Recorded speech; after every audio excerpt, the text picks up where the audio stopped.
se va a regresar y se regresa a pulmones, ¿no? Sí, es como una de las situaciones que suele suceder allí. Entonces, estoy tratando de tomar esto. Entonces, vamos a ver lo siguiente. Allí, esto, y ahora sí, tiene que funcionar así. Doctor, Dígame. una pregunta. Por ejemplo, o sea, la formación de edemas o bueno, esa salida de líquido, también podría darse si, digamos, nosotros damos un medicamento para que aumente el retorno venoso y eso pues al final haría que se aumente la presión y que aumentaran la que es, pues la presión hidrostática y pues la salida de líquido de los vasos sanguíneos hacia los tejidos y podría causar un edema o no. Claro, cualquier mecanismo que haga que se aumente la cantidad del volumen, por eso yo les decía, la presión hidrostática depende del volumen. Cualquier evento que aumente la presión hidrostática, aumente el volumen, y entonces la presión hidrostática va a generar.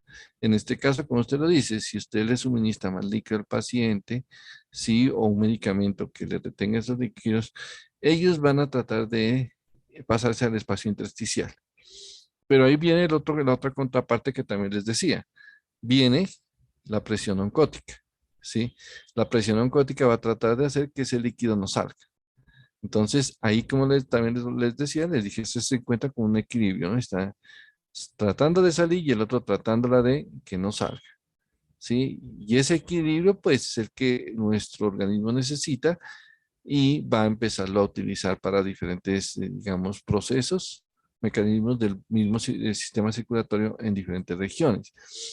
Por ejemplo, en este órgano que traté de dibujar, que creo que no está tan difícil de pensar qué órgano es.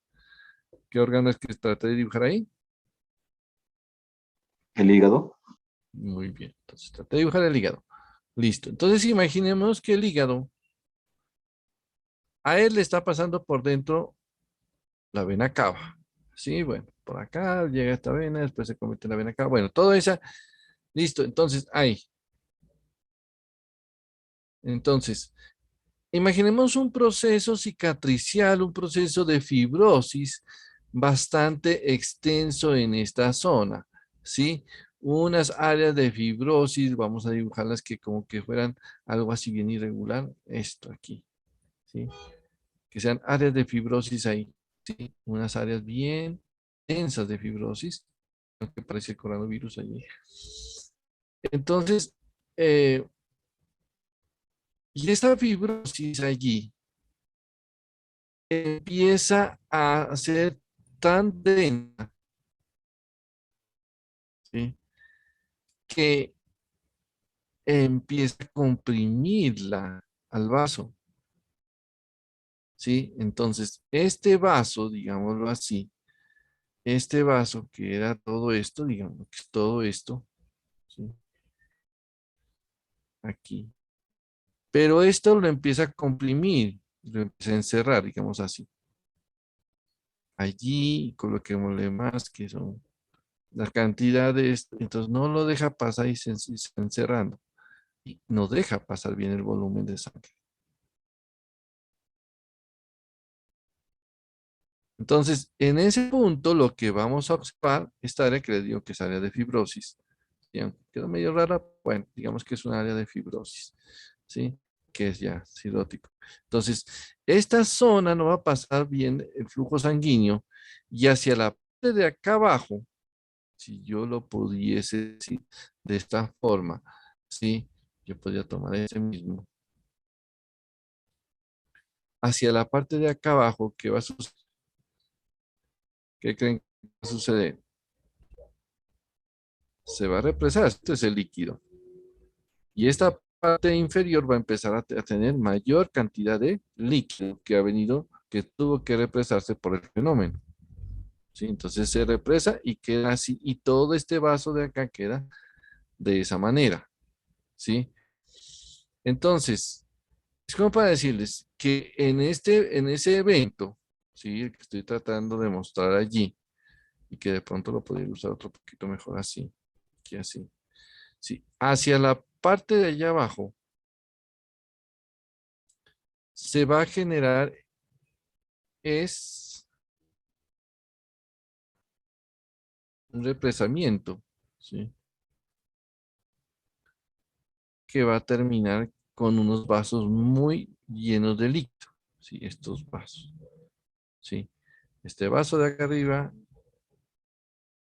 pasó todo ese volumen y el vaso de abajo queda totalmente lleno de líquido, ¿no? Entonces, es una de esas características en la que yo ya sé que ahí va a haber un aumento de la presión, en este caso, de la presión hidrostática, porque hay mayor volumen. Y por eso un paciente con cirrosis hacia las partes inferiores va a tratar de hacer edemas, ascitis. Y hay otro elemento interesante cuando uno habla de los fenómenos de edema, es la presencia de edema en miembros inferiores. ¿Por qué se da ese edema más en miembros inferiores?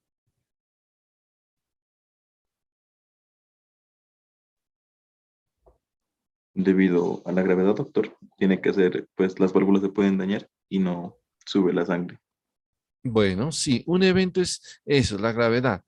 En últimas, incluso sin tanta necesidad de que las válvulas se puedan haber afectado, solamente por ser la gravedad un efecto que allí va a ejercer un papel importante, va a terminar haciendo que el tejido, que esta zona, ¿sí? Em, por ese mecanismo de que el líquido tratará de irse a los pies, lo primero que se van a edematizar serán los pies, ¿sí? Si hay un exceso de volumen, ese volumen tratará de irse por gravedad hacia las partes más en declive, o sea, los miembros inferiores, ¿sí? Entonces, es también llamativo y tenerlo en cuenta cuando veamos y analicemos clínicamente nuestros pacientes. Entonces, ya les comentaba dos casos. Uno, cuando hablábamos de que el corazón de pronto falle, como aquí dice falla cardíaca congestiva, el corazón falla como bomba, ¿sí? Aquí hay varios eventos. Entonces, por ejemplo, vea la CITI, la gran cantidad de incremento del volumen del edema cuando se da sobre el, en este caso, sobre esta zona y que el abdomen va a acumular líquido y se producirá lo que se llama la ascitis. ¿Sí? ¿Sí me escuchan? Sí, doctor. Doctor, Dígame. la citis no es como ese transudado que se acumula en el peritoneo. ¿La qué? La citis. La citis es el término que recibe la acumulación de líquido en el abdomen. ¿Sí? Cuando se vuelve ya bastante voluminoso, sí, puede ser una ascitis muy ligera, pero cuando ya clínicamente uno la evidencia, pues con mayor razón, pues la mencionamos como sí, esa cantidad de líquido allí. En otras palabras, es ese edema dentro de ese peritoneo, como tú dices, pero es ese líquido, ¿no es? A veces, como les digo, no puede ser directamente algo que uno diga, uy, que es eso solamente agua. No, pero es muy fluido, ¿sí? Y en el fondo, pues sí tiene un componente importante de agua, pero puede tener algunos otros elementos de las zonas o de algunos escasos elementos proteicos de los que puede haber arrastrado del- de la zona o del flujo sanguíneo de los vasos, ¿sí? Entonces, ese es un evento importante como para tenerlo en cuenta, ¿ya? Bueno, no voy a hablar de todos, sino de algunos ejemplos. Aquí muestran varios. Miremos, por ejemplo, dice aquí la reducción de la presión oncótica por la pérdida de proteínas, ¿sí? Ustedes se acuerdan cuando estábamos viendo lo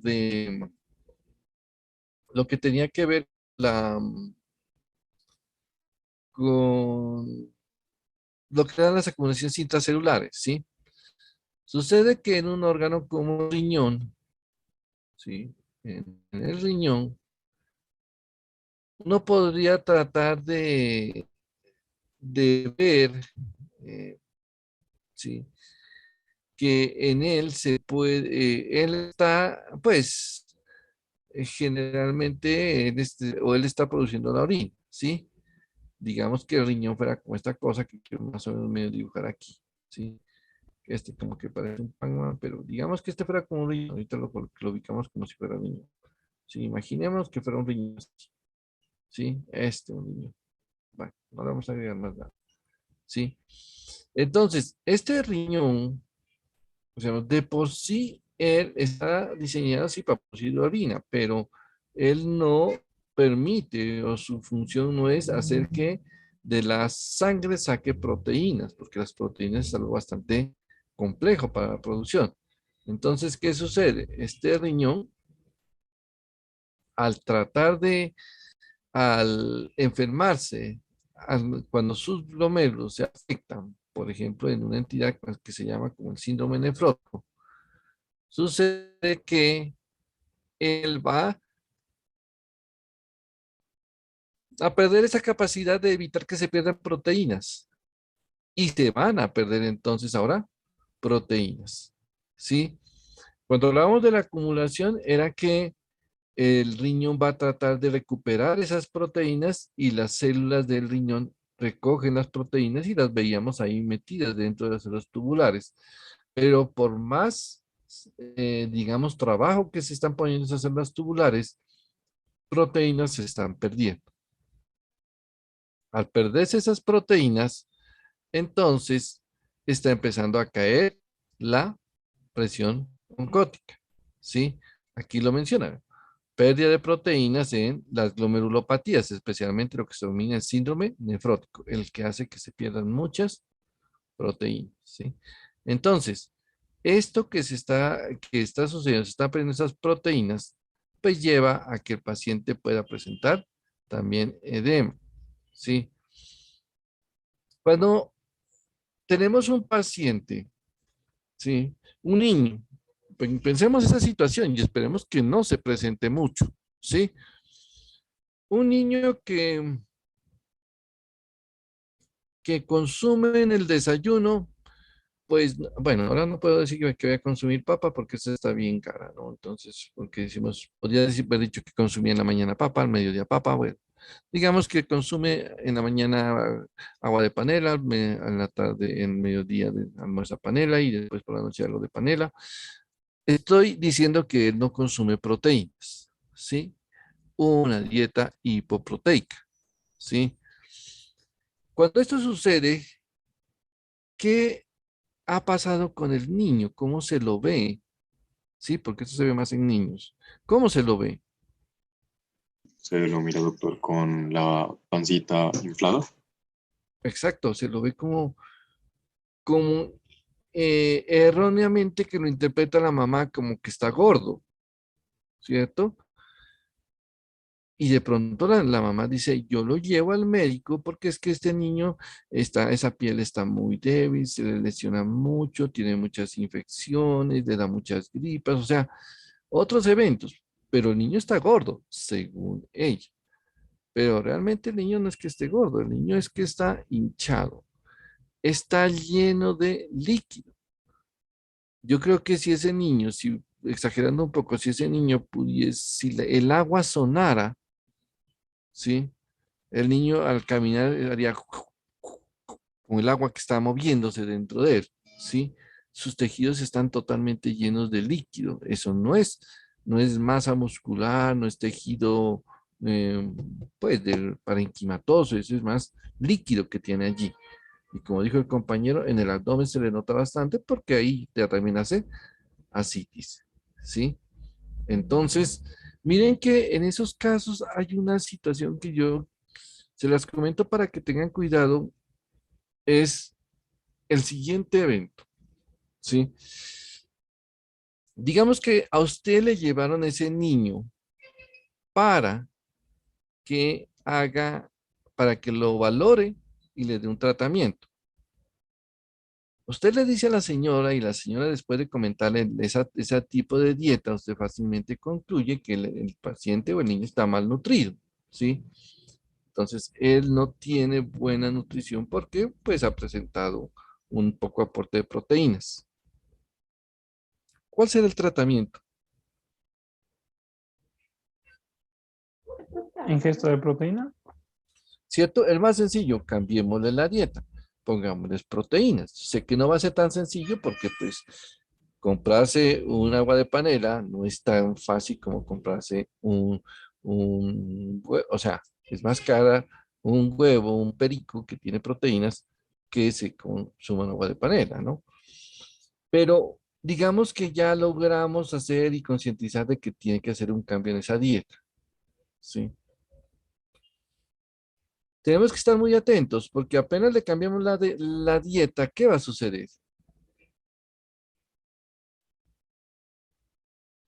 Le doy proteínas, ¿qué empezará a suceder con el niño? ¿Se le eleva la presión? El niño, en su aspecto general, ¿qué va a suceder? Sí, se le va a normalizar, se le va a ir normalizando la presión oncótica, ¿sí? Y cuando empezamos a normalizar la presión oncótica, ¿qué va a suceder con él? ¿Se adelgaza el niño? Muy bien. Ese líquido que estaba afuera se va a eliminar y ya no va a perder más líquido y entonces ya no va a haber más edema, ¿sí?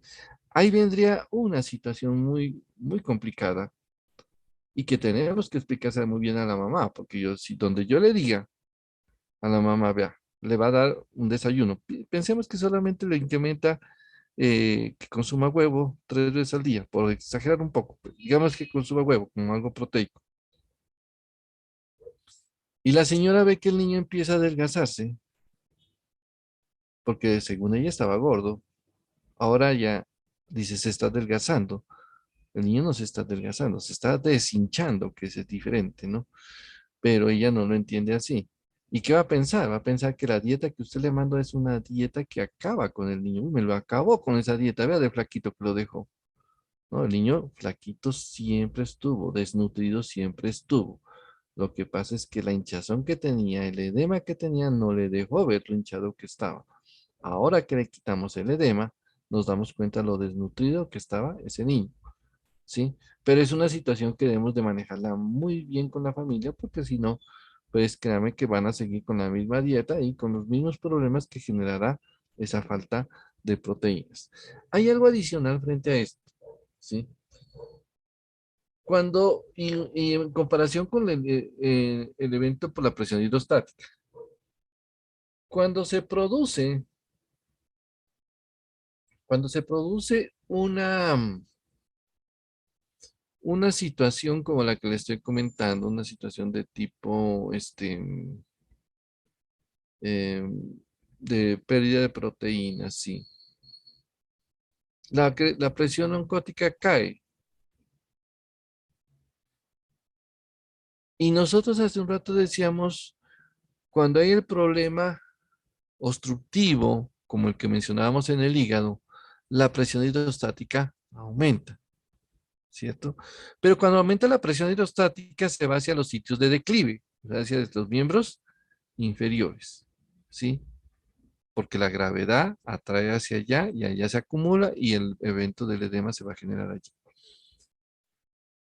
Cuando se da por baja de proteínas, el que se dé en miembros inferiores no es lo frecuente, o sea, no se ve que se dé con prelación en miembros inferiores.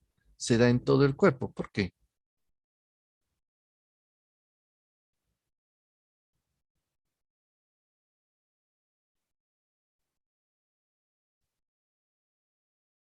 El paciente se empieza a hinchar, pero no se hincha. Uno dice, no, miremos que están los miembros inferiores. Sí, los miembros inferiores sí están edematizados. Pues edematizado brazos, está edematizado abdomen, está edematizado cara. ¿Por qué? En cambio, el que tenía el aumento de la presión hidrostática, ese sí está más enfatizado en miembros inferiores, casi hacia la mitad del cuerpo, hacia abajo, siempre va en ese sentido. Pies, eh, miembros inferiores, muslos, abdomen, sí, va en ese sentido el edema. Porque en los problemas de falla renal o de falla proteica se da esa situación solo en miembros inferiores. ¿Alguien se le ocurre algo ahí?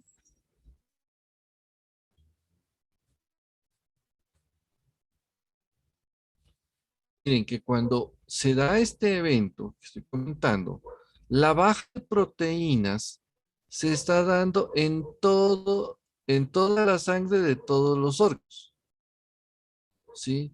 Ahí la gravedad no tiene nada que ver. Si uno dice, no, pues hay gravedad de miembros inferiores, se va a dar edema, pues no, claramente no es que se va a dar allí, sino, o sea,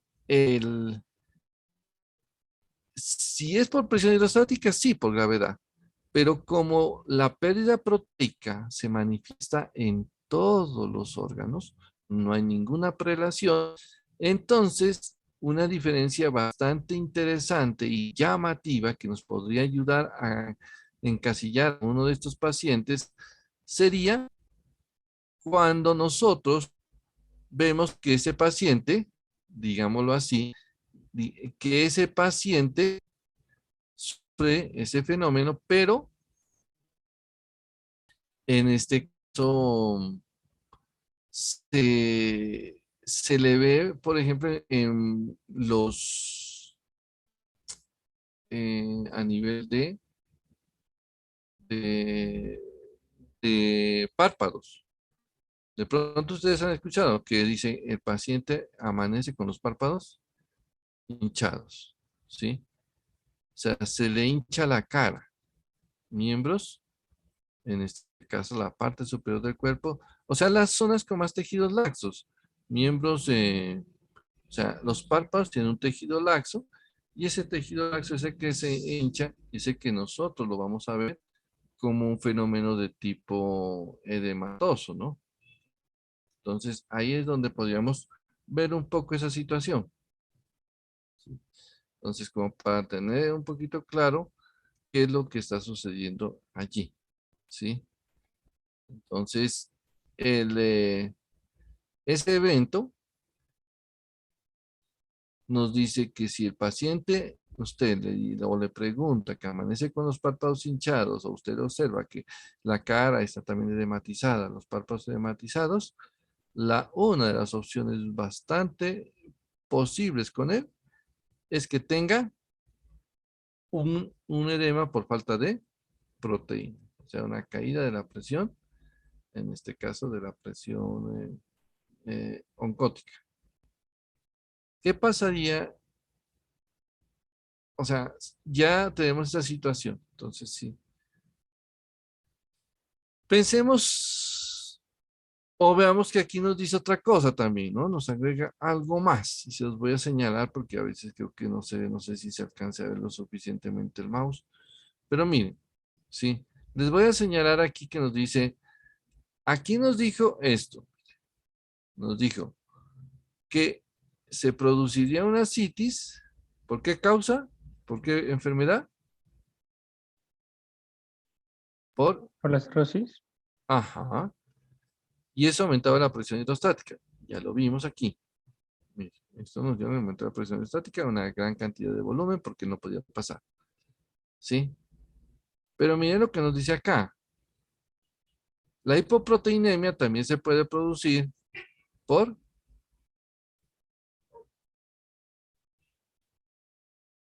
¿qué dice allí?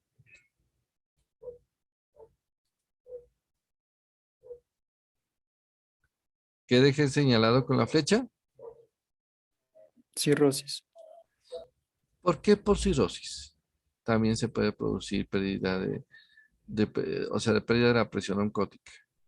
Profe, porque al ser los hepatocitos los que están afectados por la fibrosis, ya no quedarían funcionales. Por lo tanto, como este es el órgano del cuerpo encargado de producir las proteínas plasmáticas, como son la albúmina, pues que es la que está en mayor porcentaje en la sangre, generaría como tal la pérdida de proteínas. Exactamente, muy bien, Mauricio. Entonces, eso es una de las cosas que nosotros vemos allí, ¿sí? ¿Por qué la cirrosis actúa en los dos? Porque por un lado no deja pasar la sangre y por otro lado, el efecto, el daño que está produciendo sobre el tejido, pues termina haciendo que los hepatocitos no funcionen bien, ¿sí? Los hepatos que se resultan afectados, que resultan lesionados, todos esos hepatocitos pues van a terminar, sí, lesionados, muertos, afectados. Sí, y por eso estas zonas, todo esto no funciona y el no funcionamiento de del hígado, pues termina generando muchos efectos y en especial la pérdida de producción de proteínas, de una de ellas tan importante como la albumina, y entonces empieza a caer la presión oncótica y por eso estos pacientes también presentan edema, ¿no? Entonces es otro efecto que lo podemos también comentar allí como una situación que hace parte de este proceso. Entonces, función hepática no lo hace, por eso es que dice, o puede ser que se pierdan las proteínas, o que en este caso no se produzcan, o que no haya con qué producirlas, o sea, la malnutrición, o de pronto en una algunos tipos de gastropatías que también generen la pérdida de esas proteínas, ¿sí? El otro evento que puede producir edema es la obstrucción linfática, ¿sí? Pueden haber varias causas, bueno, el inflamatorio, ya habíamos hablado un poco de eso, la parte neoplásica, después postquirúrgico, posirradiación. Miren que de pronto en nuestro medio no es fácil ver un evento que se llama la litiasis, ¿sí? ¿La han escuchado de pronto? ¿Qué es la elefantiasis? Agrandamiento de las extremidades, doctor, como manos y pies más que todo. Sí, se da más en miembros inferiores y es por afección más que todo de tipo linfática, que se da por unos tipos de parásitos tipo filarias. Se ve más en África, por eso de pronto no es tan conocida acá, ¿sí? Entonces, obstruyen estas vías linfáticas, no hay por dónde drenar y no solamente se obstruye el drenaje de líquido, sino se obstruye también el, se obstruye también el flujo linfático, ¿sí? Y entonces se generan unos edemas bastante marcados y que son más difíciles de controlar porque la linfa es un poquito más densa. Dependiendo del agua es más ágil moverla, pero esa linfa es un poco más complicado, ¿no? Mire la siguiente situación. Yo creo que desde el punto de vista práctico ya para nuestro medio, dice, no, de pronto elefantiasis no tanto. Pero miren, ahí dice posirradiación. Tumores como el cáncer de mama, que está dentro de los frecuentes en nuestro país, este cáncer, ¿qué es lo que está haciendo? O está generando en los pacientes que se haga lo que se llama un vaciamiento axilar y que se haga irradiación sobre las axilas. Esta zona axilar, en ella convergen los vasos del miembro superior, de cualquiera de los dos lados que esté afectado, si los irradió, afecta eso y entonces no fluye la linfa. ¿Y qué sucede? Si esto no fluye, si la irradiación que se generó ahí termina obstaculizando o ocluyendo esos vasos linfáticos, el fluido de la linfa es muy escaso y tendrá tendencia a generar esos edemas. Aunque no es tan fácil, de pronto depende pues de las dosis de radiación, ¿sí? Se ha visto que en algunas pacientes que se les hizo irradiación sobre esta zona, cuando viajan en vuelos aéreos, lógicamente si son vuelos pues son aéreos, pero de pronto los que son más largos o internacionales, que cuando son mucho tiempo, dentro de las cabinas de los aviones, allí se genera una presión negativa, la cual hace que se trate de acumular un poco de líquido. Y si ese líquido se acumula y no fluye, esa linfa se acumula, estos pacientes tienen tendencia a generar un linfedema, que es un edema bastante, pues, molesto en ellos. Y por eso a ellos, cuando se van a dar un viaje de esas dimensiones, pues tienen que colocarles unos elementos para que miembros superiores, o sea, los sitios donde estaba el drenaje linfático, terminen siendo protegidos y que disminuyan la posibilidad de generar ese edema, ¿sí? Con unas especies de, digamos así, como de vendajes para esa zona. ¿Sí? Es otro evento que también podemos verlo como eventos de tipo edematoso. Hay otro, Doctor, sí, disculpe, en el cáncer de mama solo, por ejemplo, puede ser darse un linfedema solo por irradiación o también pues por extirpación. Aunque más es la irradiación, por lo que como es una forma muy, digamos, amplia, usted dice irradiamos, pero recuerde lo que les digo, la zona axilar, ¿sí? No me refiero a la zona donde estuvo la mama, que ahí también se suele irradiar. No, irradiamos la zona axilar, ¿sí? En donde pasan todas las vías y los vasos linfáticos. Entonces, ellos tratan de ir, la irradiación termina siendo o colapsándolos, fibrosándolos y reduciendo sus luces. Aunque cuando el paciente se le hizo una, ya en casos más severos, donde hay muchos ganglios comprometidos, a veces la cirugía no utiliza, o bueno, puede utilizar algo de irradiación, pero a veces ellos tratan de quitar todos los ganglios a través del procedimiento quirúrgico.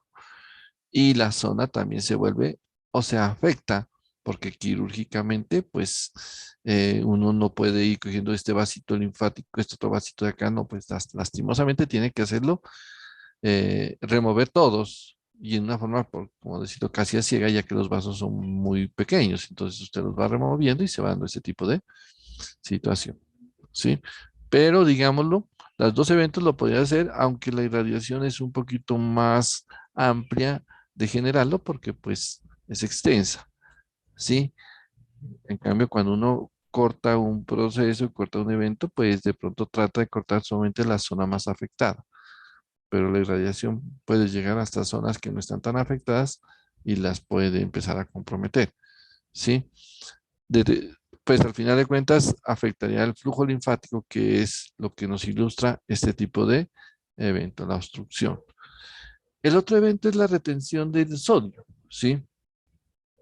En situaciones como, digamos que problemas de, sí, de retención, la insuficiencia renal, que no se dé una buena eliminación de ese sodio, entonces pues vamos a encontrar que se dé ese tipo como el sodio siempre va con agua, entonces llegaría y aumentaría ese volumen. Pues al final también terminaría generando, retiene el sodio, aumenta volumen y en el fondo pues también aumenta la presión hidrostática, ¿sí? La reabsorción, ¿sí? Hay mucha reabsorción de sodio. Digamos, el mayor problema, ¿sí? Sería o involucraría en estos procesos de retención de sodio a situaciones frente al riñón, ¿sí? O que él lo elimine o que él lo reabsorba, o incluso cuando hablamos de la renina, angiotensina, aldosterona. ¿La aldosterona qué hace?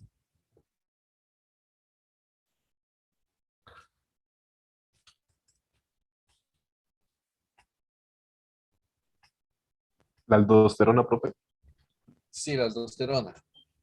retiene sodio con agua y... Ah, no, al contrario. Saca sodio y agua y retiene potasio.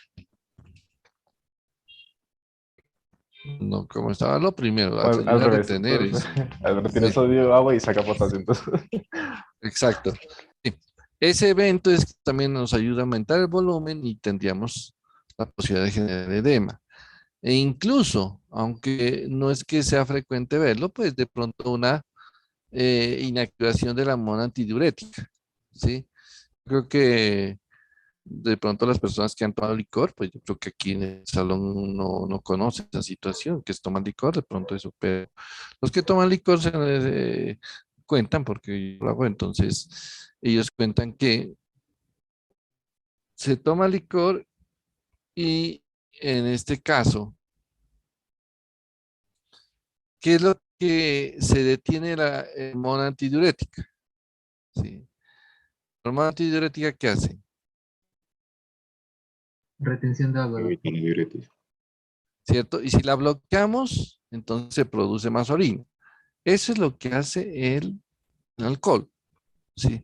Pero ustedes se imaginan que hubiese una excesiva producción de esa hormona antidiurética, o sea, ya no le da ganas de botar líquido, ya no le da ganas de eliminarlo, sino que lo va a retener, ¿sí? Lo va a retener y lógicamente Entonces, esa cantidad de líquido va a terminar en el plasma y generando una posibilidad de generar, perdón, la redundancia, generar, pues, ¿sí?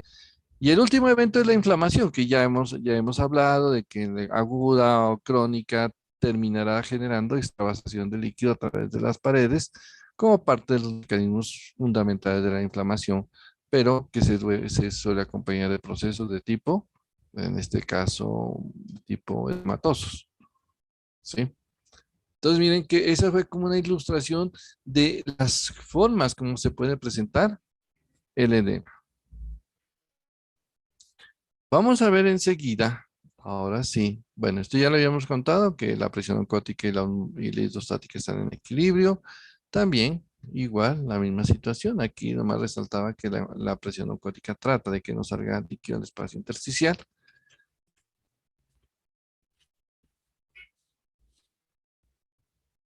Esta imagen, aunque puede que para algunos no sea tan clara, o bueno, ¿qué es lo que ven en la imagen donde se ven los pies?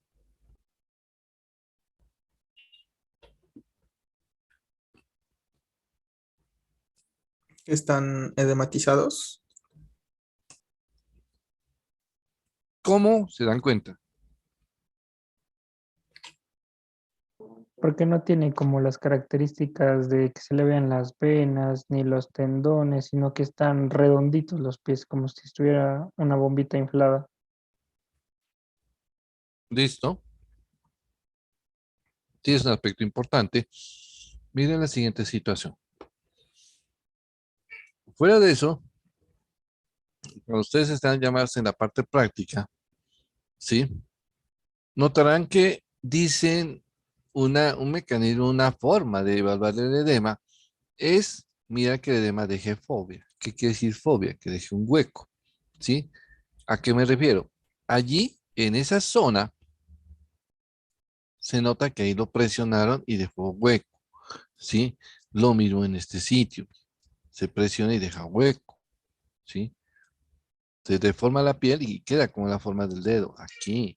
De pronto uno de los que se ve bastante bien es este de esta zona. Miren cómo se deforma esta zona. Eso se llama que deja fobia. O sea, como decía el compañero, se lo ve como redondo, pero ahora si usted lo aprieta, esto deja fobia. Pero viene una recomendación que yo quiero que nunca se les vaya a olvidar porque lamentablemente estos pacientes son frecuentes. ¿Sí? Y es lo siguiente. Le acabé de decir que cuando uno presiona con el dedo va como que se va metiendo entre todo ese pie y va a dejar esa depresión y ese hueco. Al mirarlo y al hablarlo de esa manera, uno diría, listo, entonces yo quiero saber si este paciente deja fobia en sus pies y le voy a hacer el procedimiento. Voy a utilizar mi dedo para mirar si deja fobia. Primera recomendación, los pacientes que van a nuestros hospitales no van en viaje de placer, no van en excursión, no van porque no tenían nada más que hacer, van porque están enfermos. Disculpen si el comentario es fuerte, pero y bastante obvio, ¿sí? Ellos van porque tienen algo que les está generando molestia y que de pronto probablemente les duela, los deja incómodos, ¿sí? Ellos no fueron porque estaban sin tener que hacer, sino porque están enfermos, ¿sí? ¿Por qué se los hago el comentario? Porque cuando usted hace presión sobre estas zonas edematizadas, tratando de una fobia, ¿sí? Esto duele. Cuando le haga presión, le va a doler al paciente, ¿sí? Y el paciente, si usted lo va a evaluar y el paciente le duele la fobia, dice, señor, ve, yo quiero evaluarlo, quiero ver este edema, le voy a hacer esto. Y si el paciente siente que lo que usted le está haciendo, que en este caso es para conocer cómo se ven las fobias, ¿sí? El paciente dice, no, pero usted, eso duele. El paciente no va a querer o no va a querer cooperar con usted frente a una evaluación clínica. Y créame que es de lo peor que puede sufrir una persona, un estudiante de medicina cuando está aprendiendo. que el paciente no le quiera colaborar, te quede en ese sentido. O sea, en otras palabras, usted tiene que consentir a sus pacientes porque ellos le están ayudando a aprender, ¿sí? Y allí trate de no hacer cosas como esas, ¿sí? Yo siempre digo, se le hace mucha presión, algunos dicen, le voy a buscar fobia y si fue el timbre de la casa de ellos, así se quedan pegados ahí haciendo presión. No, eso toca es, aunque va a sonar un poquito gracioso, eso es como la acción. Eso toca suave, suavecito y el edema se presenta poquito a poquito, ¿sí? O sea, va a ir formándose así casi con el peso de sus manos. Usted le va hablando las cosas al paciente, le va tratando de interrogar algo más. Cuando usted ya voltea, se da cuenta que sus dedos están entre, o sea, ya han dejado la fobia que usted andaba buscando y el paciente no se dio cuenta y casi ni usted se da cuenta, pero el agua y el líquido se empieza a desplazar, ¿sí? Entonces, tratemos de cuidar esa situación de que no se presente, que no tengamos ese problema con nuestros pacientes, ¿no? Porque pues mire esta fobia tan marcada, que digamos de todas las que están allí, de pronto la más visible es esta, ¿no? Las otras pues igualmente también son visibles, pero esta, en la forma como se tomó la foto, se ve más visible. La que estoy mostrando acá, de pronto la reforzaré un poco cuando veamos el problema de lo que sucede cuando falla el corazón y se congestiona, en este caso se llena de agua el hígado, ¿sí? Como lo dijimos en la clase anterior, esta imagen es de un hígado que se ha empezado a llenar de líquido por un problema de falla cardíaca. Las imágenes que aquí ven, que este es un hígado en nuez moscada, como estos puntitos como rojos, ¿sí? Son sangre que se logró extravasar. Ya les explicaré en ese momento, cuando veamos esa temática, en qué consistió todo este proceso. Por ahora es también los vasos van a terminar haciendo que el líquido siga y pase por todos los lobulillos, generando un trastorno de edema y generando una hepatomegalia en estos pacientes. Miren que esos dos términos, sí, yo a veces digo, no es que sea un tema, sí, porque o una alteración o algo carácter, no, es que esta no es como una enfermedad, por decirlo así. La hiperemia y congestión. ¿A qué me refiero con esto? Sí, la hiperemia y la congestión, sí, se refiere a la siguiente situación, sí. Lo voy a tratar de graficar acá, sí, aquí así, sí. Este es un vaso sanguíneo, sí. Y yo podría decir, si el tono del color me dice cuánta sangre hay en este vaso sanguíneo, sí, yo podría decir, hacer la siguiente situación.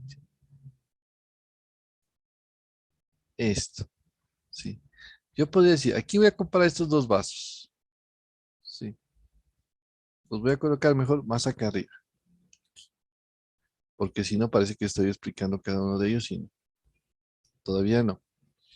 Entonces, miren, si yo digo, normalmente un vaso podría tener en su interior, aquí, una cantidad pues de sangre que yo la podía representar, si trato de colocar algunos colores más, ¿sí?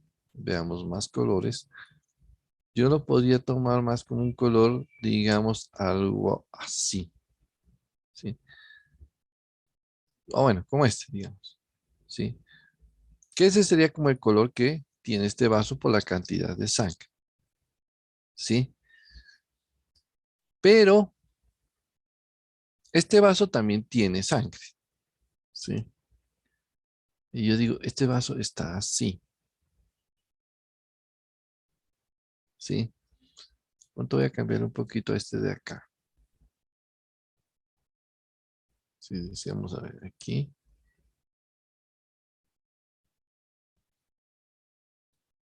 Digámoslo como este, creo que me queda mejor. Sí, sí, más o menos. Aunque algunos dirán que está igual. Yo diría, ¿en cuál de los dos vasos hay mayor cantidad de sangre? Considerando pues que son glóbulos rojos los que están allí. ¿En el de arriba o en el de abajo? En el de abajo. En En la- el de abajo. Muy bien, uno dice, si esto es lo normal, este está con mayor cantidad de sangre. Y hasta uno podría decir, pues de pronto la cantidad de sangre de pronto puede estar un poquito, algo así. Lleva más sangre.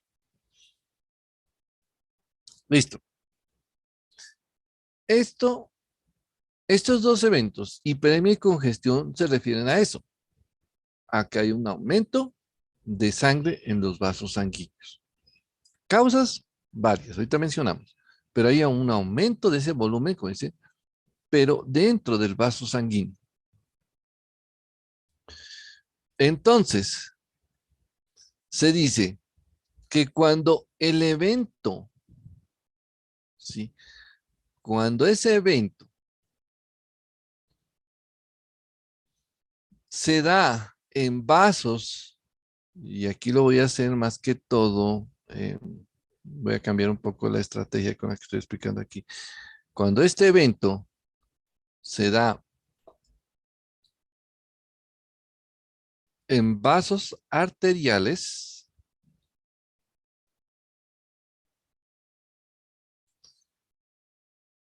sucede que aquí se llama hiperemia, ¿sí? Quise tomar este ejemplo de aquí, lo voy a tomar del todo en la gráfica esta, ¿sí? Porque lo quiero duplicar y compararlo con el otro. Es esto, si yo digo, bueno, ese era el vaso, perdón. Si decimos que ese era el vaso,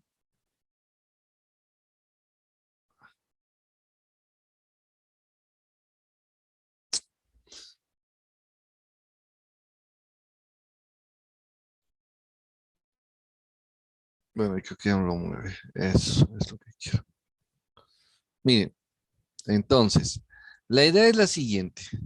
La hiperemia se da en vasos arteriales. Entonces, recordad que los vasos arteriales son de paredes mucho más gruesas, ¿sí? Igual va a estar lleno de sangre, ¿sí? Se va a estar lleno de sangre. Voy a tratar de hacerle este de acá, aunque pues no quiero que se vaya a generar confusión ahí cuando les dibuje internamente esto aquí.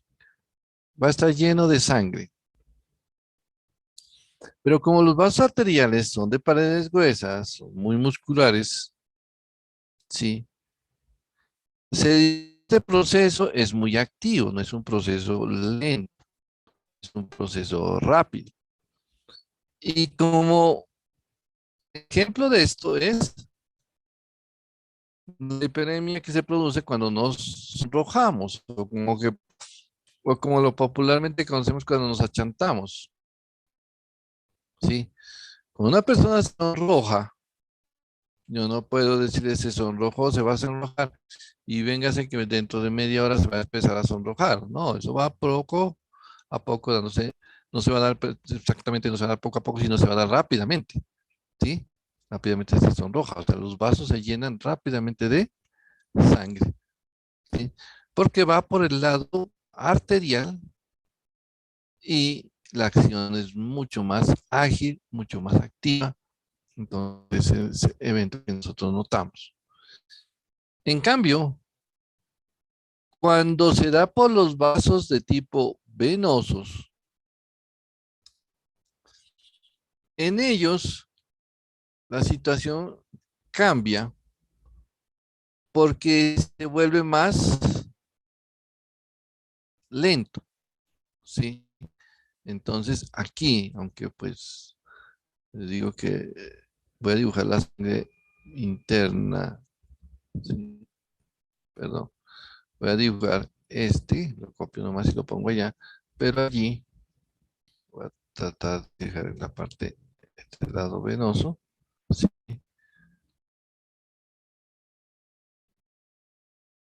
Lo pinto azul porque pues esa es como la idea de que es venoso, ¿sí? Pero resaltar que los elementos las paredes de las venas son como los traté de graficar ahí, son más delgados y pues lógicamente son los que se, pues le dan mucha situación a esto, o sea, no es muy ágil, es lento, ¿sí? El término congestión lo van a utilizar en muchas oportunidades, van a decir, hay congestión, por ejemplo, dicen congestión pasiva crónica. El ejemplo esto se da lentamente porque la sangre se regresó por el lado venoso, ¿sí? Así más o menos parecía lo que dibujaba acá. Como está tomando el lado venoso, hay un aumento del líquido del lado venoso, esto es congestión. Sí, por eso les dije, es como utilizar un término que lo vamos a manejar en muchas oportunidades. Entonces, está generando este evento. Entonces, es más por ese lado. Esa congestión empieza a acumular líquido en este sitio, sí, pero como es de esa forma tan lento y se da sobre el lado venoso, pues suele fácilmente ser un evento que aumenta la presión hidrostática y también produce edema. Pues miren cómo se relacionan los eventos. Acá, Doctor, sí, doctor, o sea que en las venas se produce congestión y en las arterias hiperemia. exactamente. Ah, ya, gracias. Doctor, Pero, perdón, pero sí acordarse que agregarle a lo que acabamos de decir, que el proceso que se da en arterias es rápido. El proceso que se da en venas es lento. Sí, dígame. el hecho de que sea, pues, que se haga o que sea un evento lento produce, pues, el edema y eso, por el mismo sentido, hace que en la hiperemia no haya edematización. Sí, digamos lo que sí. Incluso las paredes de los vasos arteriales, como ya lo habíamos dicho, son más resistentes, son más firmes, ¿sí? Entonces, son un poquito más, digamos, difícil que este evento pues llegue a generar un edema, como sí lo hace cuando se da en el lado venoso. ¿Sí? Y el lado venoso, pues, miremos, por ejemplo, la imagen que las de esta diapositiva. Miren. Lo normal, la hiperemia, miren, todo lo lado arterial y lo del lado venoso acá, ¿no? Entonces, el que sea tan ágil, porque miren, se puede ver en el ejercicio esta situación. En los procesos inflamatorios también genera esto, aunque el proceso inflamatorio se le agrega todo el mecanismo adicional de extravasación. De pronto ahí sí podemos hablar un poco del edema, ¿sí?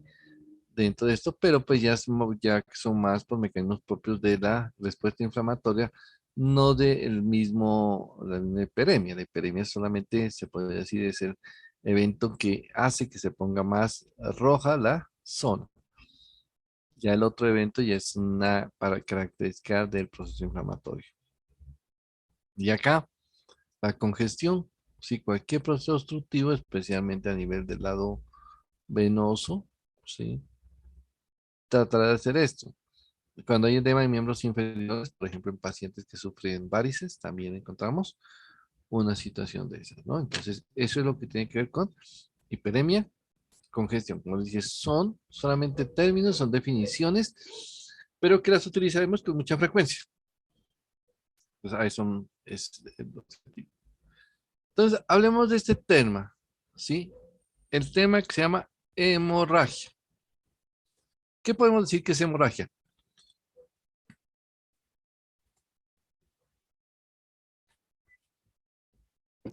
Pérdida de sangre. Bueno, ¿qué más?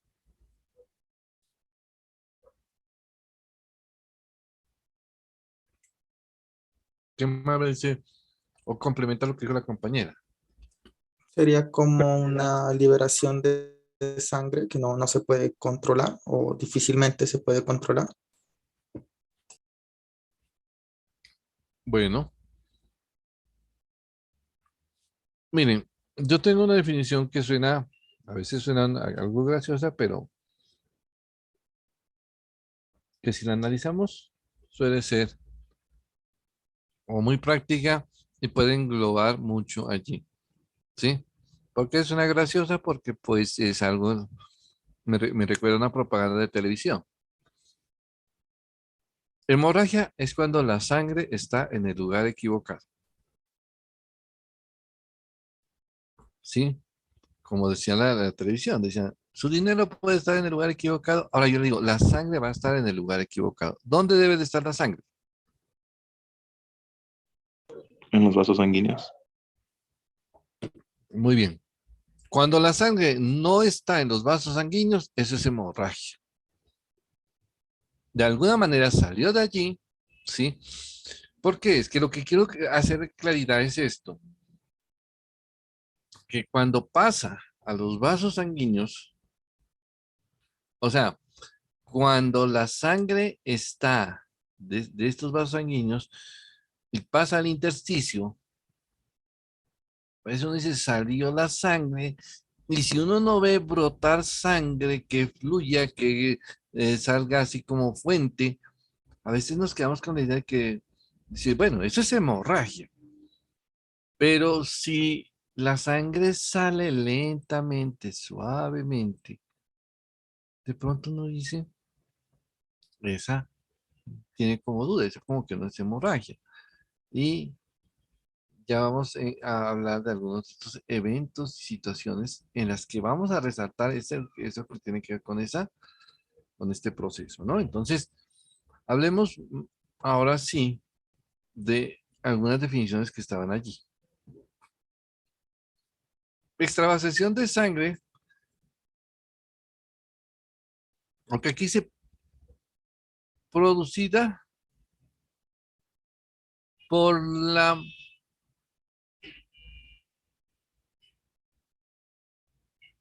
rotura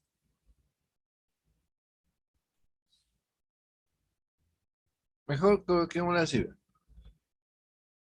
Extravasación de sangre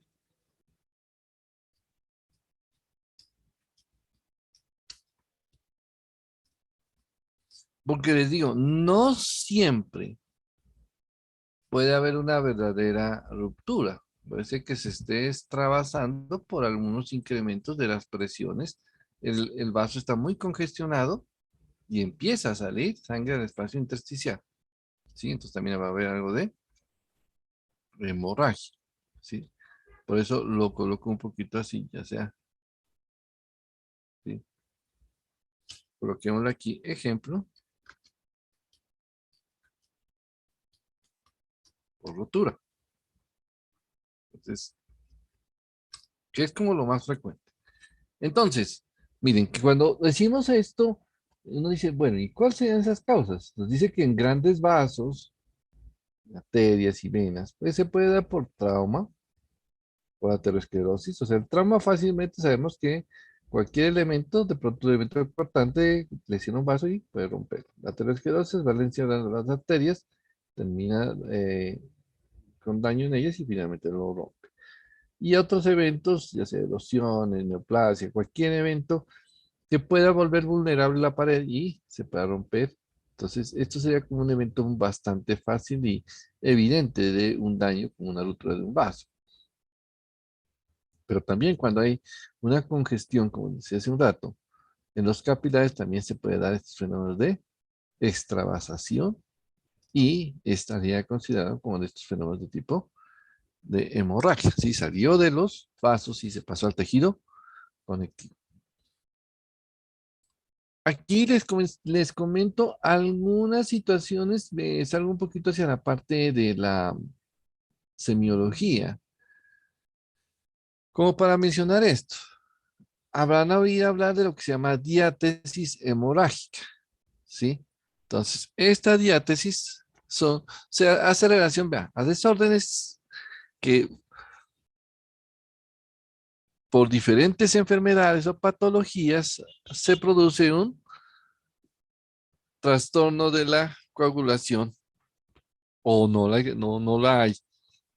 Y entonces se genera hemorragia, la salida al espacio intersticial, ¿sí? Entonces eso tenemos ahí. Tenemos otro evento que son las hemorragias externas, que yo creo que en esas no necesitamos hacer mucha claridad, por eso no he escrito nada frente a ellas. Todas las hemorragias externas se refieren a eventos en los que la sangre, nosotros vemos claramente la salida de ella hacia la superficie de la piel y lo reconocemos fácilmente. Por eso no necesito aclarar muchas más cosas de esto, ¿no? Hay algunas hemorragias que se van hacia la piel, hacia el intersticio de la piel, hacia el tejido conectivo de la piel, ¿sí?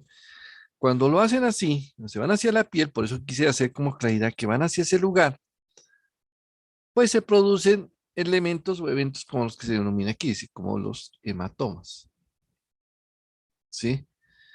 Entonces, esos hematomas son esa sangre en el intersticio, que de acuerdo a las dimensiones se les ha dado ciertos nombres. Si son pequeños, de 1 o 2 milímetros, se llaman petequias. Si tienen mayor de 3 milímetros, ¿sí? Serían púrpura. O sea, de 3 milímetros casi, entonces de 3 a 1 centímetro. O sea, de 3 a 10 milímetros esto. Y de 1 centímetro hasta 2 centímetros se llaman equimosis. Son una graduación, por eso les dije, es parte como de la semiología. Así a usted le toca medirlas y pues mirar esto. ¿Por qué o cuál es la importancia de saber qué dimensiones tiene? Porque sucede lo siguiente, que habrán algunas enfermedades que generan este proceso, ¿sí? En especial, si yo les comento una situación, es algunas de las petequias y púrpuras, que son las que están primero, que son como las más pequeñas, se generan o se podrían generar en muchos momentos de nuestra vida cotidiana, ¿sí? Yo creo que si nosotros tuviéramos un evento como una baja o una alteración de nuestras plaquetas, esas petequias, esas púrpuras serían algo continuo, ¿sí? Porque todos los sitios donde nosotros hacemos presión, si nosotros en este momento, la mayoría creo que estamos sentados, ¿sí? Nuestra región glútea empezaría a generar lesiones vasculares y empezaría a haber hemorragias en el intersticio, ¿sí?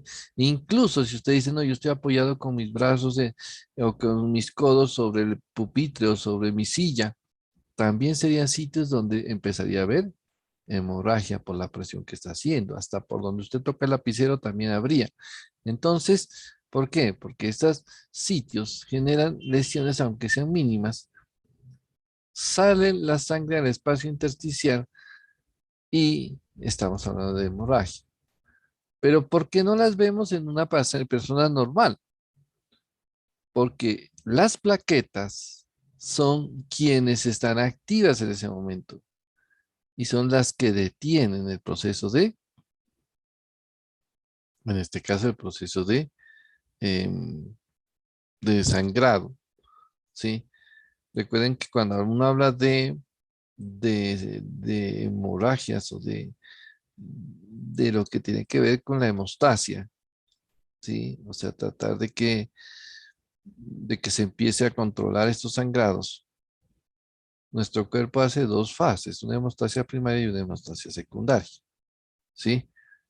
Entonces, se los voy a explicar aquí porque pues está antes de llegar allá, ¿sí? Aquí, vea, mire. Sucede que cuando se da la respuesta de nuestros tejidos hacia lesiones en los vasos, pues esa respuesta refleja que hace vasoconstricción, ¿sí? Una vasoconstricción muy ligera, muy rápida.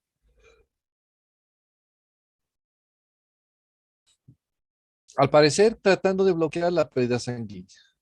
Hace esto. ¿Y luego qué sucede?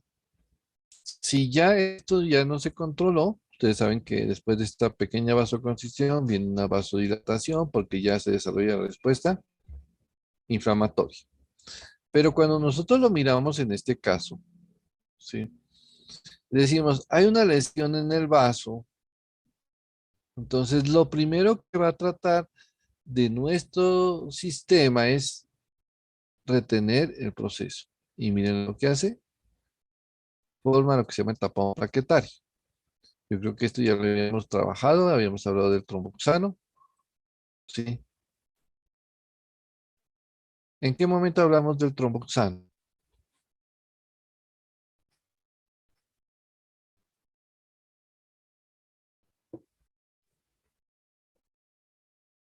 En inflamación, ¿Y en qué parte de la inflamación? Cuando tocábamos qué temática.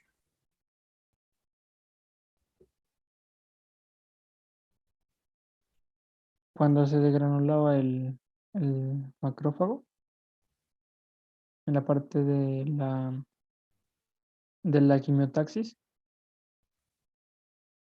Mm, más o menos, a ver quién se acuerda. O Sí, doctor, era así es. cuando se necesitaba como reparar un vaso, dado que el tromboxano es un potente vasoconstrictor. Entonces, al llegar las plaquetas, son las plaquetas las que producen el tromboxano, creo que es el A2 si no estoy mal. Entonces, lo que producen es esa vasoconstricción, que ayuda pues a cómo reparar esa herida. O sea, el tromboxano no se produce para que se dé la agregación plaquetaria, ¿sí? Pero ustedes se acuerdan de dónde venía la producción del tromboxano. Del ácido araquidónico. Por ese lado es la cosa, ¿sí? Del ácido araquidónico. Acuérdense que el ácido araquidónico ayudaba a que se forme el tromboxano, ¿sí? ¿Por qué vía? ¿Lipo o ciclo?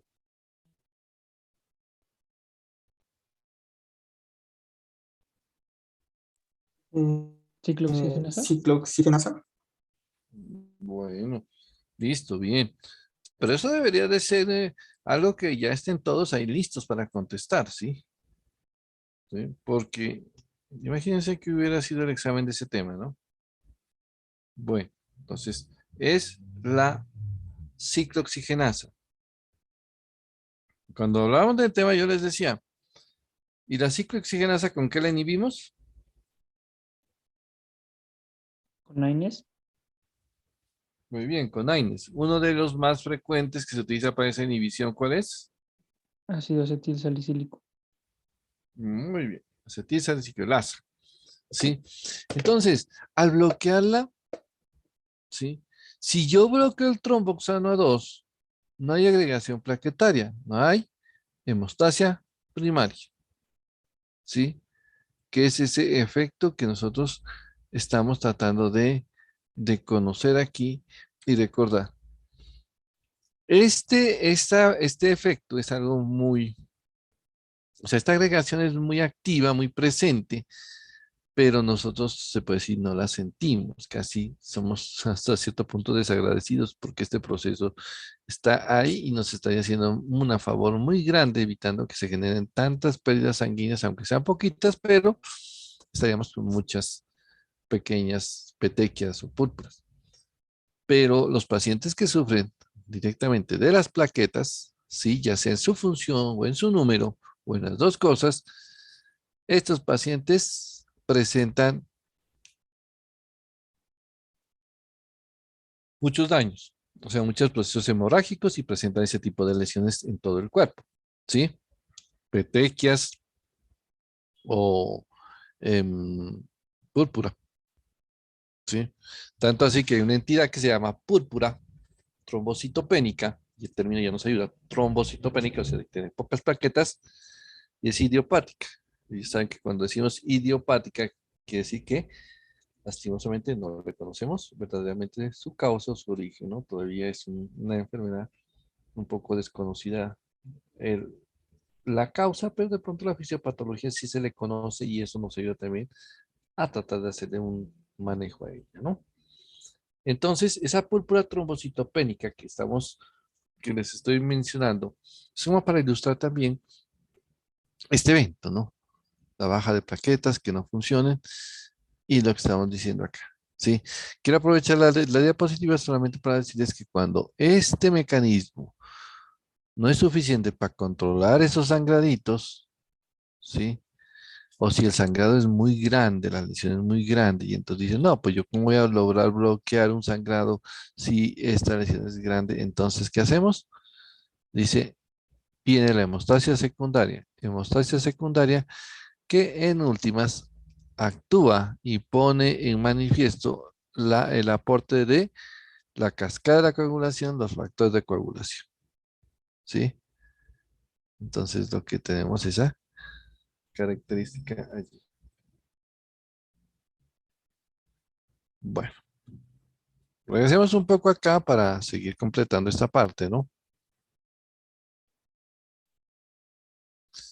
Entonces, decíamos que pueden haber acumulaciones ya sea en el intersticio o de pronto en sitios ya más extensos, más amplios que, por ejemplo, la acumulación en cavidades, como la de pericardio, podría ser, se llamaría hemopericardio, la que se da en pleura, ¿sí? La que se da en peritoneo.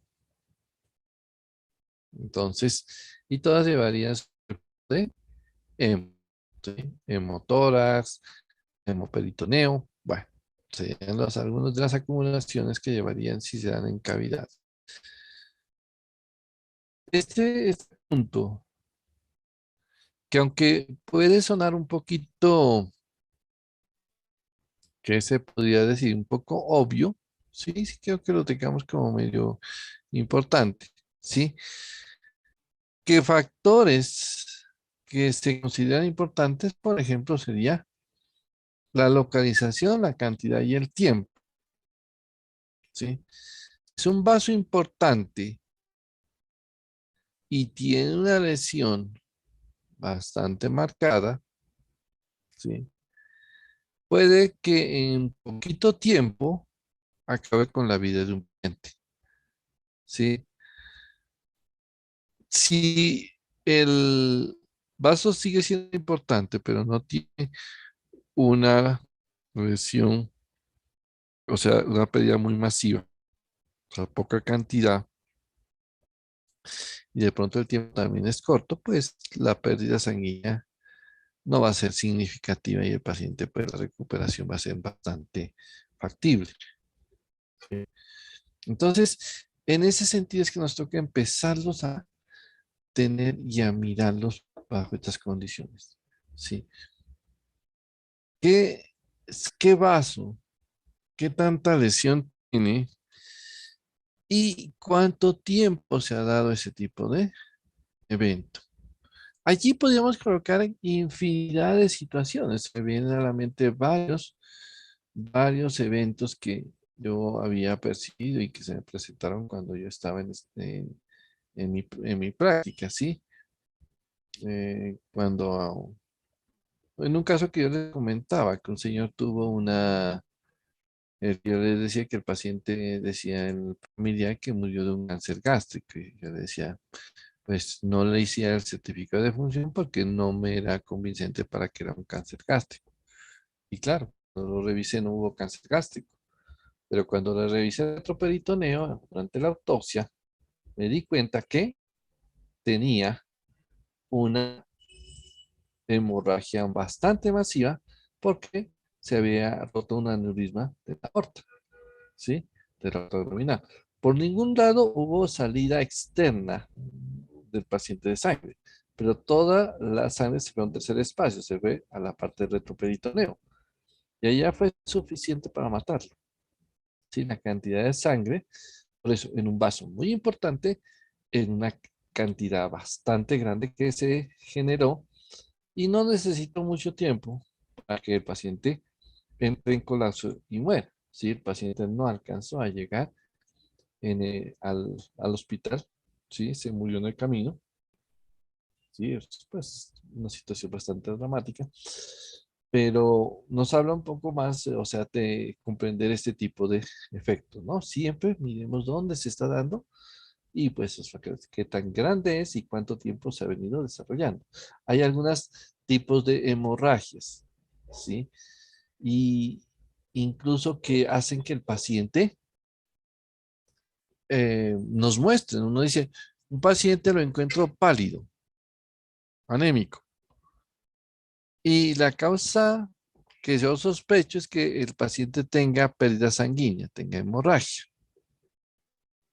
¿Sí? Entonces, yo considero que el paciente tiene hemorragia. Listo. Al mencionarlo de esa manera, si yo ya lo planteo, tiene hemorragia, vendría una situación, es, ¿qué sistema del cuerpo humano sería como primer candidato y sospechoso de que esté generando una hemorragia que yo no la pueda estar percibiendo? Así que el paciente no diga, uy, yo estoy perdiendo sangre. Si él no la puede detectar, no la puede ver, ¿cuál es ese sistema que más puede presentar hemorragia y que suele ser poco manifiesta por el paciente como hemorragia? ¿Qué sistema?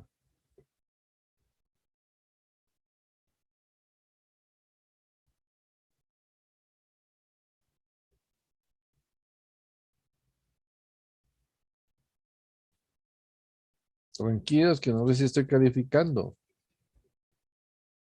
Háganlo como, aunque sea como si fuera una... De vías digestivas, podría ser, doctor. Exactamente, es el principal, las vías digestivas. Si usted sospecha que el paciente tiene o está con un proceso hemorrágico y usted no tiene una evidencia de ello, lo más probable es que sea, descarte que esa pérdida sanguínea no sea por vías digestivas. Hay entidades que producen sangrados masivos o, bueno, considerables, pero de pronto los producen a nivel del estómago. Pero hasta que esa sangre llega y es evacuada, tuvo que pasar como 7 metros de intestino diluyéndose y cuando ya se evacúa ya no se ve la sangre. Exámenes como la sangre oculta en heces nos podrían ayudar. Algunos tumores también sangran y no se los ve que sangraron porque están camuflándose y se está escondiendo dentro de las heces fecales. Por eso ese tema o esa evaluación que se hace sangre oculta en heces, que nos ayuda a empezar a hacer sospechar que algo está pasando a nivel del intestino. Pronto una hemorragia, pues muy alta, o una hemorragia que se está dando en algunas zonas, especialmente en sitios donde se esté desarrollando o creciendo un tumor. Entonces también podemos tener o podemos ver cosas como esas, ¿no? Entonces, siempre tratemos de estar muy atentos a este evento. De pronto en la mujer una de las causas pues de hemorragia, pero es la ginecológica, pero pues la paciente lo manifiesta. Dice, no, pues tengo el periodo, ya lo llevo 10 días, 15 días. Bueno, entonces son situaciones que ya se salen de lo normal, le pueden llevar a un evento de tipo hemorrágico, ¿no? Entonces hablemos de estos dos términos, ¿no? Lo que es la hemostasia y la trombosis. Aunque si ustedes lo miran allí, la hemostasia y la trombosis nos muestran como sí, como unas dos contrapartes que están así haciendo como ese equilibrio y realmente tienden a hacer ese tipo de situación. Pero para ello debemos de tener en cuenta los elementos claves que son el endotelio vascular, las plaquetas y la cascada de la coagulación. Estos tres elementos influyen de manera importante en esto que tiene que ver con la hemostasia y la trombosis. Entonces, como definición, la hemostasia trata de que la sangre, ¿sí? O de mantener líquida la sangre sin que se genere, en este caso, coágulos en los vasos. La trombosis generalmente es más anormal y se activa el sistema de la coagulación, ¿sí? E incluso, pues, en vasos que aún no han sido lesionados se puede extender este tipo de reacción. La hemostasia y la trombosis. Pero para ello es necesario conocer lo que hace un rato mirábamos. Yo creo que aquí tengo una diapositiva que está, como decía el rato, está en el lugar equivocado. Doctor. Es aquí. Dígame. Doctor, en la diapositiva anterior no le alcanza a entender que la trombosis es anormal. ¿Cómo es que ahí esa parte no la entendí muy bien? Lo que pasa es que yo creo que ahorita como vamos a seguir hablando de estos términos, si vamos a ampliar un poquito más, ¿sí? La trombosis tiende a darse una activación anormal de los mecanismos de la coagulación, ¿sí? Aunque vamos a ver que hay algunos eventos que el desarrollo del trombo va a ser algo fundamental y útil para ciertos procesos. Por eso ahorita lo vamos a mencionar y vamos a comentar algunos aspectos. Incluso yo necesito que me ayuden en lo que voy a decirles enseguida, ¿sí? Pero antes de avanzar eso, les quería mostrar esta imagen como para despedirnos un poco de la hemorragia. Miren, la hemorragia cerebral bastante marcado, toda la zona. Yo creo que no es necesario casi ni hablar porque esta imagen dice muchas palabras solamente al verla. Aquí de pronto es un poquito más complicada, ¿no? Decir dónde está la hemorragia. Pues son estas áreas, estos puntos, ¿sí? Miren estas manchitas, se han extravasado y es una forma de hemorragia en ese sitio. Habíamos dicho que dentro de esta hemostasia hay trombosis, ¿sí? Retomo nuevamente esta imagen porque es fundamental hablar de algunas cosas aquí. La hemostasia primaria, las plaquetas están induciendo la agregación. Si este plan A no es suficiente, se dispara el plan B, que es un proceso mucho más complejo en el cual se activan los factores de la coagulación, la cascada de la coagulación. Pero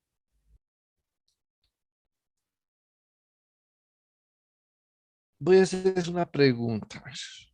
¿Sí? Voy a dejar una imagen para no podernos a leer nada si no vemos la imagen. Es esta. A ver, voy a preguntarle a alguien que está por aquí. Yo veo que hay mucha gente que quiere contestar, que ya se han ido como 9 de la clase. ¿Sí? Natalia Erazo.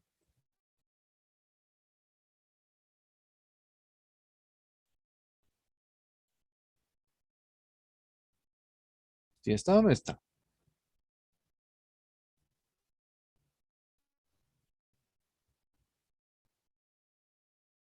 Natalia.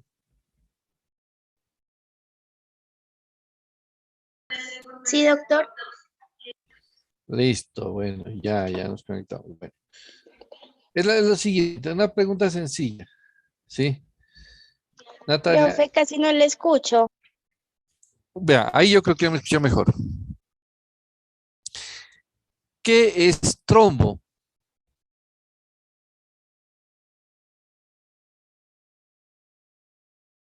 Doctor, Ahí yo no la escucho.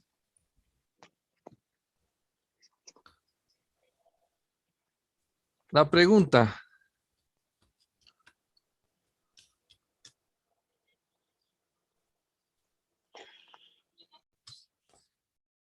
¿Qué es trombo?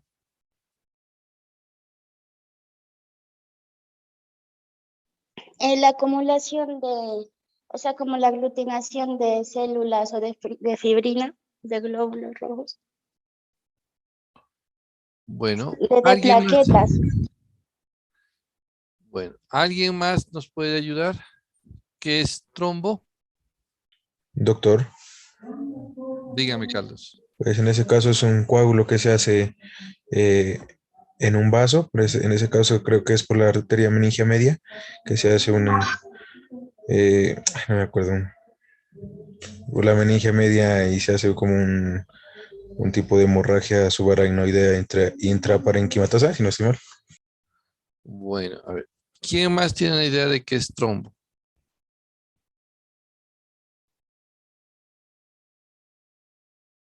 Profe, el trombo es un mecanismo que tiene el cuerpo para impedir que se desperdicie, por así decirlo, la sangre. Es la acumulación tanto de células como de algún de material orgánico como la fibrina, que hace que se compacte y se forme un tapón. Ujú. Daniel, ¿nos iba a decir algo? Yo iba a decir que pues un trombo era como un coágulo, pero que se tapaba en la arteria principalmente. Entonces, sí, como decían mis compañeros, es la acumulación de fibrina y pues este se va acumulando hasta cerrar completamente la luz del vaso. Bueno, vamos a hacer una claridad ya después de escuchar varios conceptos. Algunos están muy claros, otros pues los podemos completar. Primero, uno dice, ¿un trombo es igual a un coágulo? ¿Sí o no? Sí. Bueno, nos dicen que sí. Pero entonces, miren la siguiente situación, ¿sí? Yo les digo, ¿ustedes han visto un coágulo? ¿Les presentaron alguna vez un coágulo? Sí. ¿Cierto? Nosotros decimos, a todos nos dijeron, vea, ahí tiene un coágulo, vea ese coágulo, todo. O sea, todas las veces que hubo algún sangrado, dijeron, vea, ahí hay un coágulo. Cuando va a odontología, ahí hay un coágulo. O sea, nos presentaron ese coágulo, usted lo conoció, la señor coágulo, y se le presentó, y después por allá lo ve, hola, coágulo, lo saluda. Coágulo ve por todo lado, ¿sí? ¿Y qué caracteriza? ¿Cómo es el coágulo externamente? Como una masa gelatinosa que siempre está pues unida y de un color oscuro. Listo. Es una masa y el concepto que usted dice bastante claro es gelatinosa, ¿sí? Entonces decimos, es una masa gelatinosa, ¿sí? Es una masa que se ha producido por una aglutinación de los elementos de la sangre, de las células de la sangre. Pero allí hay que siempre tener claro un concepto, ¿no? Que yo en ocasiones he visto ciertas dificultades frente a ese concepto. Es que en la sangre, ¿cuáles son las células? Eritrocitos, ¿Qué más? ¿Solo los los eritrocitos? Son cuatro leucocitos, las líneas. plaquetas. Bueno, primero, listo, ¿sí? En la sangre, que es un tejido conectivo, tiene una matriz que es el plasma y las células normalmente solamente, digamos, son glóbulos rojos y glóbulos blancos. Viene la pregunta, ¿y las plaquetas qué? Las plaquetas no son células, son pedazos de célula. Yo no puedo decir que esa sea una célula, ¿sí? Son pedazos de una célula que se llama ¿cómo? Megacariocito. Megacariocito. Exacto, el megacariocito. Entonces, por eso los textos, ¿sí? Cuando hablan de células de la sangre, solamente se estarían refiriendo a leucocitos o eritrocitos. Cuando hablan ellos, entonces, para no dejar por fuera las plaquetas, optan por denominar a esto elementos formes de la sangre. Entonces, elementos formes de la sangre se refieren a, ahí sí, glóbulos rojos, glóbulos blancos y las plaquetas, porque no le están diciendo células, le están diciendo elemento forme.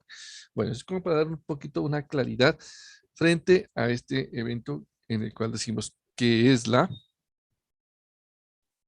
que son células y qué diferencias, ¿no? Bueno, ahora sí, decimos, se aglutinan los elementos y forman un coágulo, que ya dijimos que lo hemos visto muchas veces. Pero cuando yo le digo, ¿usted ha visto un trombo? No. ¿Alguna vez nos han dicho, vea, ese es un trombo? No, nunca nos han dicho, vea, aquí está este trombo, se lo voy a presentar. El trombo, como se diría así en forma un poquito graciosa, el trombo es un chico difícil, no se deja presentar. Ese se mantiene oculto. Entonces uno dice, bueno, ¿qué características tiene un trombo? Sí, los que lo hemos visto. Y tiene la característica es que el trombo es digamos, es una aglutinación pero que ya no es gelatinosa como la que acabamos de describir del coágulo. En esta se encuentra compactado, se encuentra casi vuelto una piedra, ese trombo, ¿sí? Se desarrolla, se lo ve como una piedra y realmente ese proceso que lo llevó a tener ese estado tan rígido fue la activación del sistema de la coagulación, ¿sí? En el coágulo se aglutinan nada más. En el trombo se activa todo el sistema de la coagulación. ¿Y qué sucede cuando se activa la cascada de la coagulación? ¿En qué se termina toda esa activación? En la formación de un trombo. Sí, pero ¿qué sustancia se forma para que lo amarre al trombo? La fibrina. Exactamente. Hasta ahí. La fibrina. ¿Sí? Por eso, cuando usted miraba aquí en esta imagen, ¿sí? Mire, viene toda la cascada de la coagulación, ¿sí? Y al final, estas lineecitas azules que están por aquí, estas que les voy a mostrar aquí, vean, estas lineecitas azules, son fibrina, ¿sí? La fibrina allí, dándolo al trombo, volviéndole de alguna manera una piedra diferente a un coágulo. Entonces seguimos con la pregunta porque no lo veo afuera el trombo y veo siempre el coágulo. ¿Quién se imagina por qué no lo veo afuera? ¿Por qué no lo hemos podido ver? Porque el coágulo, no sé, es porque sale de las venas, en cambio que el trombo se encuentra en las arterias. No directamente, pero lo que el coágulo es la salida de la sangre. Aquí el espacio cavidad, pero con los contenidos que ya tiene se aglutina, nada más, ¿sí? Pero esa aglutinación no es fuerte, por eso es que se queda como gelatinoso. En cambio el trombo, para que sea trombo, tiene que rodearse de fibrina. Y para que forme fibrina, ¿qué tengo que activar? ¿Qué dijimos que activó? La cascada de coagulación. Muy bien, la cascada de coagulación, la cual se compone de muchos factores. Entonces, cuando se activa la cascada de coagulación, tienen que llegar los factores, activarse y llevar a ciertos procesos hasta que se forme la fibrina. Van a ir llegando factores y va a ir formándose la fibrina. Miren cómo lo digo, van a ir llegando, ¿sí? Y estos factores ya terminan ejerciendo toda la cascada. O sea, los factores venían por la sangre y la cascada se desarrolla, ¿sí? O sea que tienen que estar dentro de nuestro sistema circulatorio, ¿sí? No importa si sea arterial o venoso, pero dentro de nuestro sistema circulatorio. Cuando estén en este sistema circulatorio, ¿sí? El mismo sistema le va a estar llevando los factores de coagulación para que forme toda esa cascada y termine uniéndose, amarrándose con fibrina y volviéndose firme. Ahí es esa gran diferencia con el trombo. El trombo, uno encuentra un poquito de sangre por fuera de nuestro cuerpo y dice, no, está haciéndose un coágulo. ¿Sí? ¿Por qué no se volvió trombo? Porque no le están llegando los factores de coagulación. Él tenía muy poquitos, pero eso no le sirvió para formar todo lo que es o activar toda la cascada de la coagulación. La cascada la puede activar en un sitio donde le estén aportando los factores. Ya ese poquito de sangre que salió no se le está aportando más factores y no logra activar toda una cascada. En cambio, el que está dentro sí le están llegando los factores. Factores que terminan haciendo que se forme un elemento final que es la fibrina. Entonces, esa fibrina hace que ese trombo quede como una piedra. Ya verdaderamente se forme lo que es ese trombo. ¿Sí? Entonces, ya tenemos clara ese evento, ¿no? Ya decimos, ahora sabemos que un coágulo no es igual a un trombo. Que el coágulo siempre lo veremos porque se salió, ¿sí? El trombo estará dentro de la circulación. Si yo digo, si yo encuentro un paciente, ¿sí? De pronto un paciente llega y falleció. Y yo le reviso el corazón y le encuentro un coágulo a nivel de la coronaria. ¿Podría decir que esa es la causa de la muerte?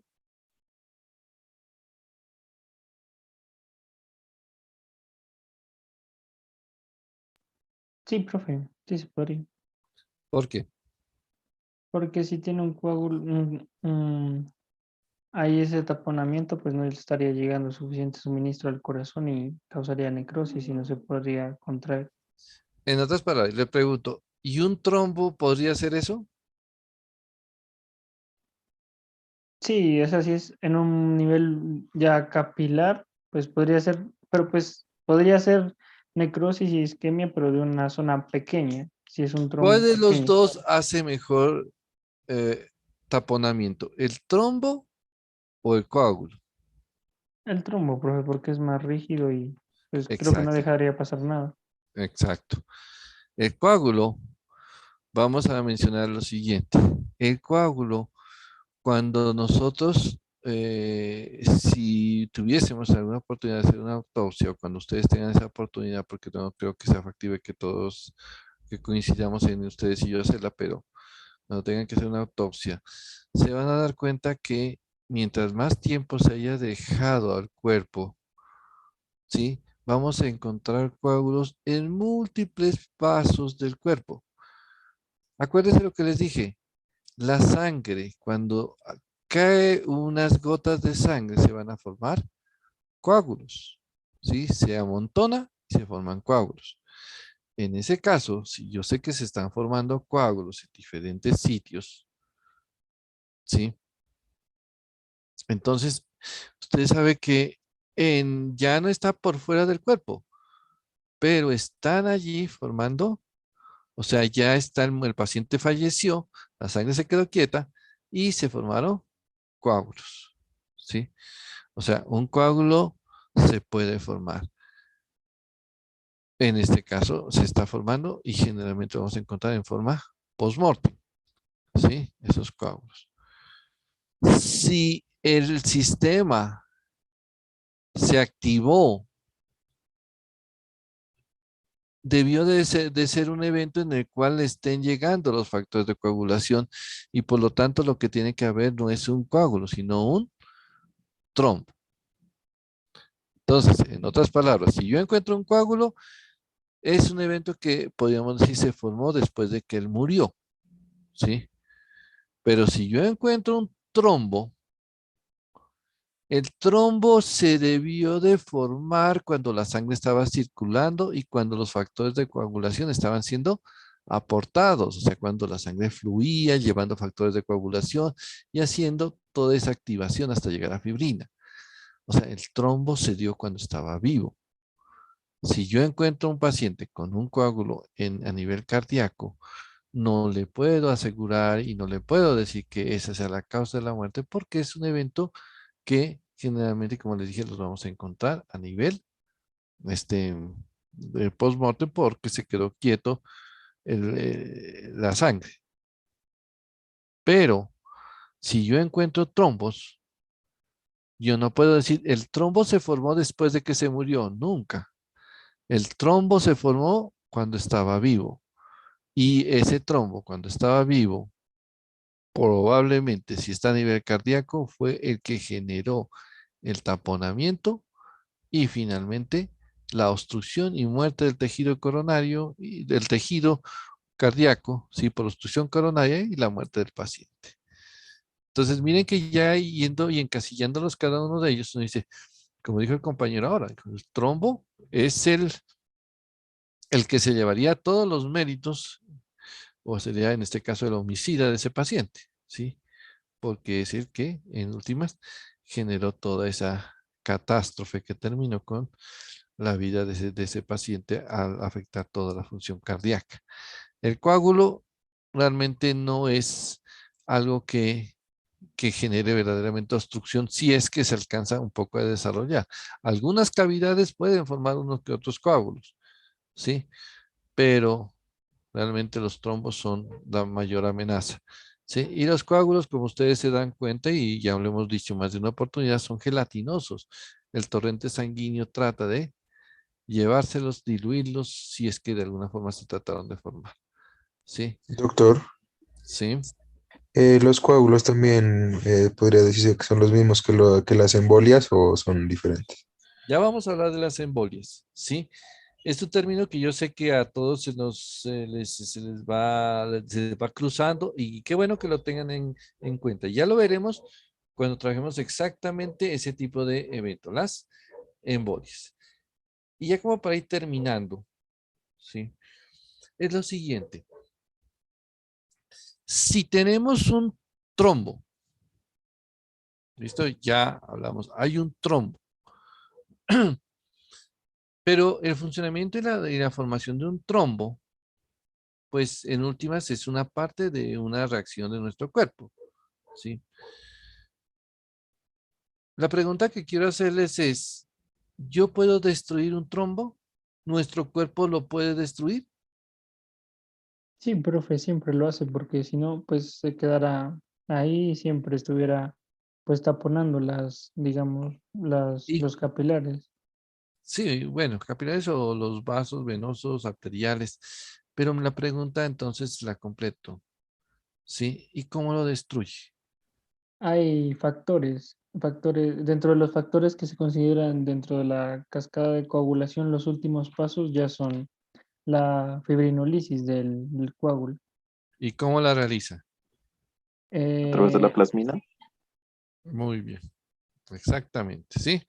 Muy bien los aportes que me dieron ustedes. Entonces, miren, cuando se ha formado un trombo, este ya es el trombo, incluso pues acá también lo están tratando de mostrar, sí, ya el trombo ya bien formado. Todo este trombo con mucha fibrina, ¿sí?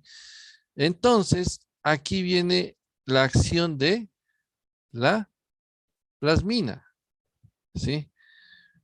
La plasmina, ¿sí? Que activa, pues en este caso, el plasminógeno, que se convierte en plasmina y rompe toda la fibrina que encuentre, la polimeriza y al final, pues hace que el trombo se disuelva, ¿sí? Es una forma normal, es una forma que se podría decir, es una forma, pues, bastante natural de eliminarlo, Ajá. ¿sí?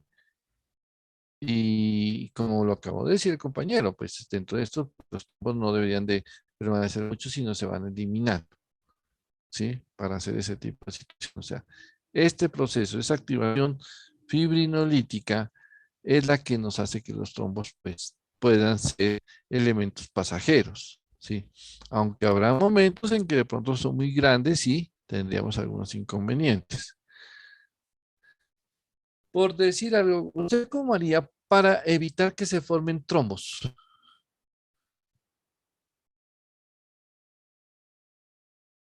Ahí en esa diapositiva todo. Dígame, ¿quién aquí va a hablar? No alcancé a mirar.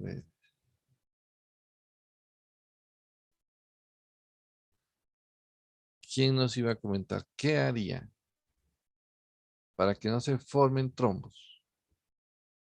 No bloquearíamos la cascada, pues, mejor dicho, la formación desde arriba, desde el ácido araquidónico. Podríamos bloquearlo, ¿no? Pero bloquearíamos más la formación del tromboxano. O sea, evitaríamos la formación de la agregación plaquetaria. Y recordemos que si yo bloqueo esta activación, bloqueo pues el paso siguiente. Entonces, disminuyo que esto pueda llegar acá y así elimino que se puedan formar trombos. Entonces, si yo le doy a un paciente ácido acetilsalicílico, le estoy ayudando a disminuir la producción de trombos. Yo le doy ácido salicílico Por tomar el ejemplo, un paciente llegó con infarto. Mi sospecha es que tiene un infarto. Un trombo le tapó una arteria coronaria. Le digo, tome aspirina. Ácido acetilsalicílico. ¿Sirve o no sirve? Sí. ¿Cuál sería la función?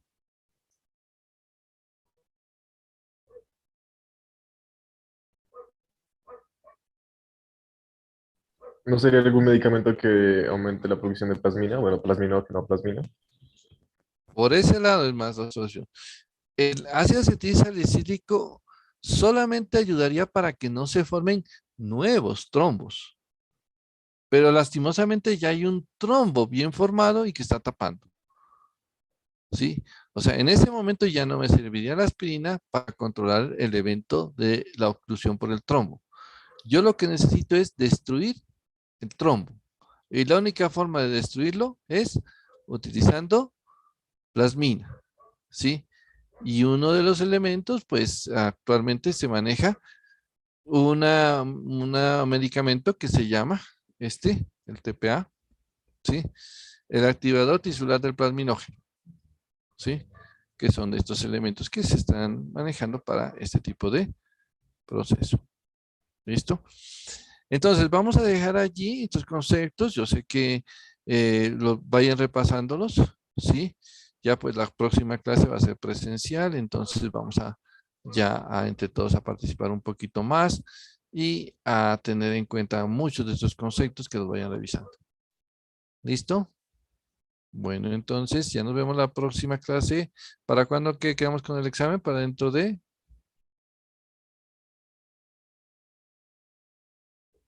Para el próximo jueves que viene, profe. Bueno, listo. Entonces quedamos para ese día, ¿no? Pero irán repasando que todos estos temas realmente se encadenan entre ellos. ¿Listo? Listo, doctor. Muchas gracias. Bueno, que estén muy bien, que Hasta descansen. luego, profe. Hasta Hasta luego. luego.